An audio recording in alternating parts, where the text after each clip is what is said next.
कि हनुमान जी महाराज और सीताराम जी महाराज का प्रत्यक्ष दर्शन किस प्रकार जल्दी से हो सके, और ऐसी क्या युक्ति है कि एक बार दर्शन हो जाने के बाद प्रभु सदा सर्वदा हमारे आंखों के सामने ही रहे। उसमें युक्ति की जरूरत नहीं रहती। एक बार साक्षात्कार के बाद स्थिति यही रहती है। एक बार साक्षात्कार जिसको भगवान का हो जाता है तो उसका मन राम में, बुद्धि राम में, चित्त राम में, अहम राम में हो जाता है। यही साक्षात्कार का स्वरूप होता है। पर इसके लिए निरंतरता चाहिए। हमारा जब चित्त निरंतर श्री भगवान में रमण करता है तो चित्तचोर भगवान कृपा कर हमारे हृदय में, हमारे नेत्रों में प्रकाशित हो जाते हैं। भगवान स्वयं बोले हैं, अनन्य चेता सततम यो माम स्मरति नित्य सा तस्याहम सुलभा। पार्थ, सुलभा माने सुलभ, मैं उसके लिए हूँ। किसके लिए?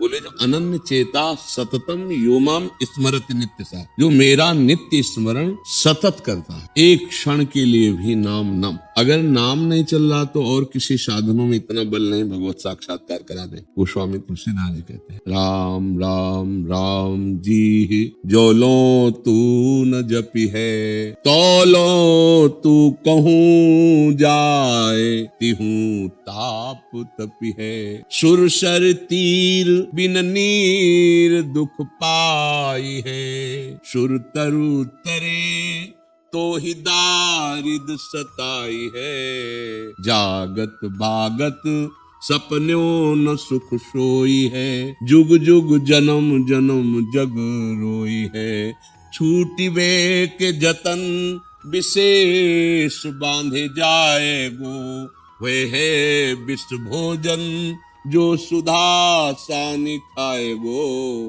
राम राम राम जी जोलो तू न जपी है, तोलो तू कहूं जाए, तिहूं ताप तपी है। गोस्वामी जी का अनुभव, जब तक निरंतर नाम नहीं जप करोगे तो कहीं भी चले जाओ, छूटने का जितना प्रयास करोगे उतना बंधते चले जाओगे। भगवान नाम जप, भगवान का साक्षात्कार कराना। जैसे भगवान को मानो पतंग और नाम को मानो डोरी, नाम रूपी डोरी खींचते जाओ तो जितना खींचोगे उतने पतंग नजदीक। और एकादशी स्कंद भागवत में नौ योगेश्वरों ने वर्णन किया कि जैसे एक एक कवल खाने से क्षुधा निवृत्ति, तुष्टि पुष्टि होती जाती है, ऐसे ही एक एक नाम जप से संसार से वैराग्य, स्वरूप का बोध और भगवत चरणारविंदों की प्रेम वृत्ति बढ़ती जाती है। पर जैसे बहुत दिनों का भूखा हो, दो चार कवल में आग ही लगेगी, समझ में नहीं आएगा। पर वो अपना काम कर रहा है, भूख मिटा रहा है, पर जब वो आधा पेट होगा तब उसे समझ में आएगा।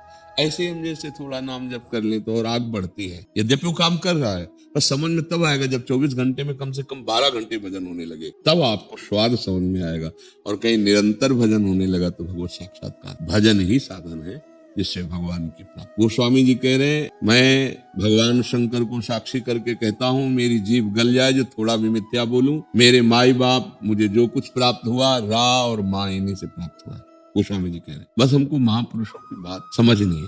भगवत साक्षात्कार कैसे होता है? प्रभु को अपना मानकर निरंतर नाम जपने से होता है। बिगड़ी जन्म अनेक की अब ही सुधरे आज, होई राम को नाम जप तुलसी तज कुसुमाद। गंदे आचरणों का त्याग करके नाम जप करते हुए भगवान से अपनापन, वो कृपा करके हमारे नेत्रों में झलकने लगते हैं, हमारे हृदय में प्रकाशित हो जाते हैं। हमारी साधना तो क्या उनको घसीट सकती है?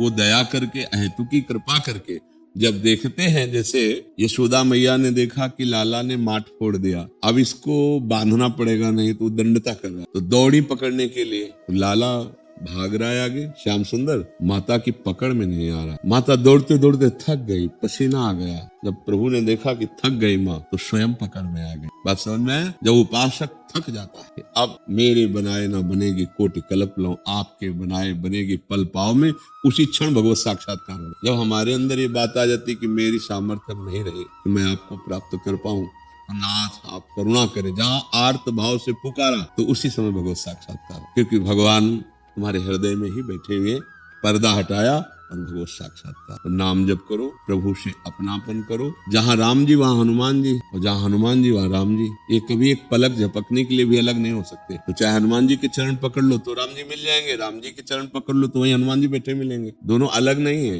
एक ही है। हाँ, बस भाव से हमें सेवन करना। तो मोह सबसे बड़ा बाधक होता है भगवान की भक्ति में। मोह गए बिनु राम पद होई न दृढ़ अनुराग। तो अगर हम राम चरित्र का गायन करें तो बहुत जल्दी मोह का नाश हो जाता है। महामोह महिषेष विशाला, राम कथा कालिका कराला। जैसे महिषासुर का मर्दन आद्या शक्ति ने की, विध्वंस कर दिया, ऐसे ही आद्याशक्ति है भगवान का चरित्र। जब आप भगवान की कथा गायन करेंगे तो इस मोह रूपी महिषासुर को नष्ट कर देगी राम कथा। समस्त संशयों का नाश भगवान के पावन चरित्र गायन और श्रवण। राम कथा सुंदर करतारी और संशय विहग उड़ावनहारी। तो हम भगवान के चरित्र का गायन करें, भगवान से अपनापन रखें। अपनापन का मतलब समझते हैं, प्रभु से ज्यादा बढ़कर हमको हमारे प्राण भी नहीं प्यारे हैं, उसे अपनापन कहते हैं। जितना भी हम संबंध माने तो नाते नेह राम के मनियत सुहद सुसेव्य जहां लो। अगर हम प्रभु से अपनापन करे हैं तो हम माता पिता भाई बंधु रिश्ते नाते समाज राष्ट्र विश्व सब जगह अपने प्रभु के संबंध से ही मानेंगे और प्रभु के संबंध से बिलक कोई हमारी दृष्टि में न रह जाए। अगर कोई हमें प्रभु से बिलक करने वाली बात करता है तो जाके प्रिय राम वे देही तजिए ताहि कोटि बैरिसम जद्य परम सुने। बस बढ़िया बात बनी। प्रभु से अपनापन और उनका खूब नाम जप। बिगड़ी जन्म अनेक की अब ही सुधरे आग। होई राम मैं प्रभु का हूँ। नाम जप, खूब नाम जप करें। तुलसी तज कुसुमाज, गंदे आचरणों का त्याग करें तो भगवदानंद की अनुभूति स्वाभाविक हो जाएगी। और इसी जन्म में हमें भगवत साक्षात्कार करना। तो इसलिए ऐसे हम लगे कि जैसे कोई व्यापारी को 5,000 रुपए रोज लाभ मिलता है तो 100 रुपए का अगर घाटा हो जाए तो उसको मन उदास हो जाएगा। हम ऐसे नाम के व्यापारी बने कि अगर हम इतना नाम जप करते हैं और किसी दिन विघ्न पड़ जाए तो हम दिन भर जलें कि आज नाम की संख्या पूरी नहीं कर पाए। तद विस्मरणेन परम व्याकुलते। पर ऐसा नहीं हो पाता। रुपए का घाटा तो चुभेगा लेकिन भजन का घाटा नहीं चुभेगा, इसलिए मैं भगवत साक्षात्कार नहीं हो पाता। यदि भजन का ऐसा हो जाए कि तदर्पिता अखिलाचारिता तद स्मरणेन परम व्याकुलते, तो भगवत साक्षात्कार दूर नहीं है। जब रोना आ जाता है ना चिल्ला चिल्ला, क्योंकि असमर्थ ही रोता है, तो रुर्दु सुश्रम राजन कृष्ण दर्शन लालसा तो तासा महावीर भूत छोरी इसमें मान मुखा मुजा पीताम्बर धरा सर्गवी साक्षात मनमत मनमता।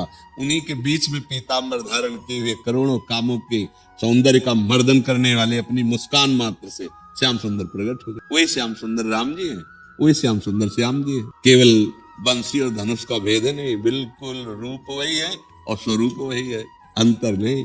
एक है कि थोड़ा सीधे खड़े होते हैं और एक होता है टेढ़े खड़े होते हैं। बस अंतर इतना है कि ये जब खड़े होते हैं तो ग्रीवा झुकी होती है, वो जब खड़े होते तो गंभीर और शांत, और ये जब होते तो प्रेम की चंचलता और टेढ़े रहते हैं। इसलिए इनका नाम कृष्ण और उनका नाम राम। बहुत सीधे है ना, राम सीधे और कृष्ण।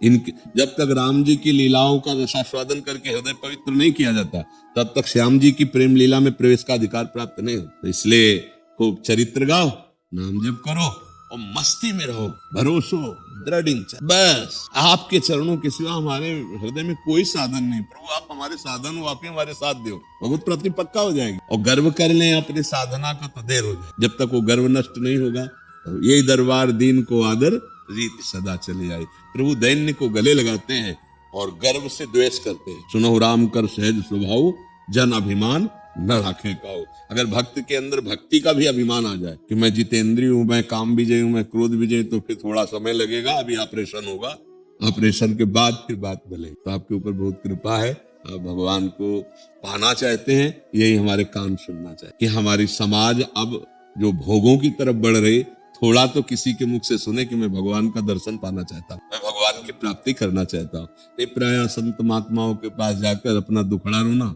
और कामनाओं की पूर्ति की बात पूछना। कोई निष्काम होकर भगवान के प्रेम में डूबना चाहता है, भगवान की प्राप्ति करना चाहता है, तो छाती शीतल हो जाती है कि अभी है सृष्टि में ऐसे जीव जो भगवान से मिलना चाहे। तो खूब नाम जप करो और दैन्य रहो और साधन करते हुए भी साधन का अभिमान ना आने पावे, क्योंकि राम जी की कृपा से राम राम बोल पाते हैं। अगर उनकी कृपा ना हो तो राम बोल ही नहीं सकते। श्याम जी की कृपा से श्याम बोल पाते हैं। तो कृपा से जब नाम जप चल रहा है, जिसमें हम अभिमान क्यों करें?